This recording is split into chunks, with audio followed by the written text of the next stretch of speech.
kasus yang terjadi di Pantai Indah Kapuk 2, PIK 2 itu seolah-olah menemukan momentum kembali.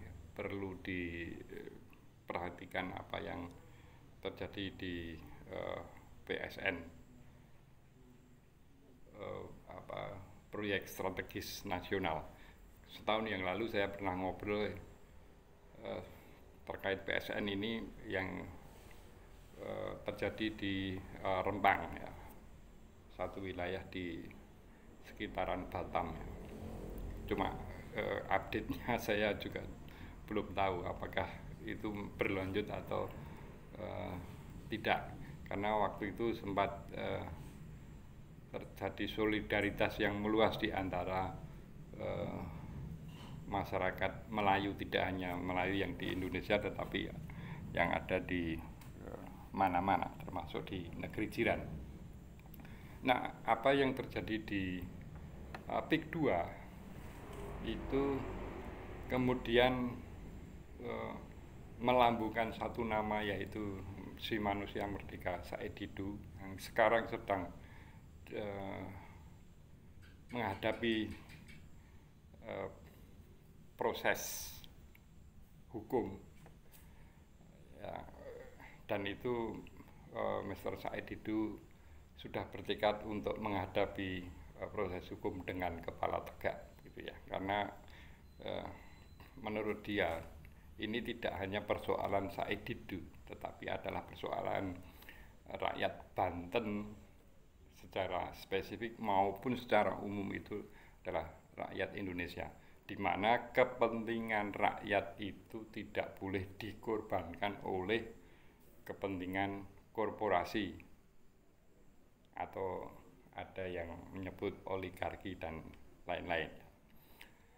Nah, kalau kita kembali pada pengertian PSN, proyek strategis nasional, kurang lebih ya satu proyek dan atau program yang dilaksanakan oleh instansi pemerintah atau badan usaha yang bersifat strategis untuk pertumbuhan dan pemerataan pembangunan dalam rangka meningkatkan kesejahteraan masyarakat. Nah, apakah kemudian PIK 2 itu, kalau kita kembalikan pada pengertian PSN, itu apa sudah match begitu ya? Di mana banyak warga yang merasa dirugikan. Ya mungkin orang akan ya itu merasa dirugikan, tapi apakah rugi betul kan?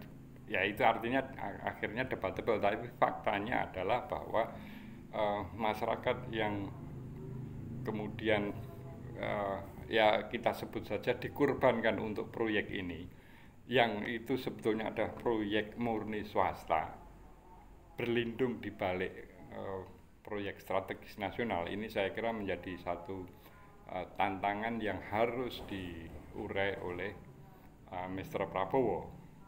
Jadi ini berjalin berkelindan antara aspek politik, hukum, ekonomi, ini blended menjadi satu. Ini tidak mudah, tetapi memang itu harus diselesaikan.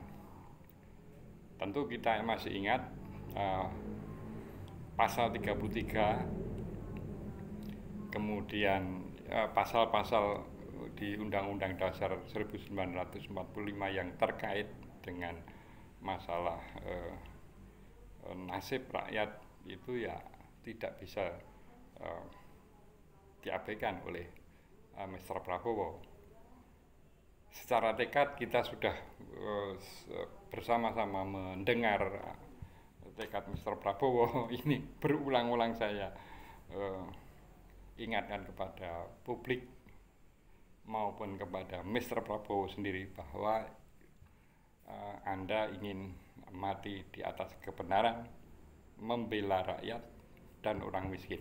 Ini saat yang tepat saya kira untuk mengurai PIK 2 ya, PIK 2. Anda sendiri sudah mengatakan bahwa tidak boleh ada negara dalam negara, dan PIK 2 itu berpotensi ke arah sana.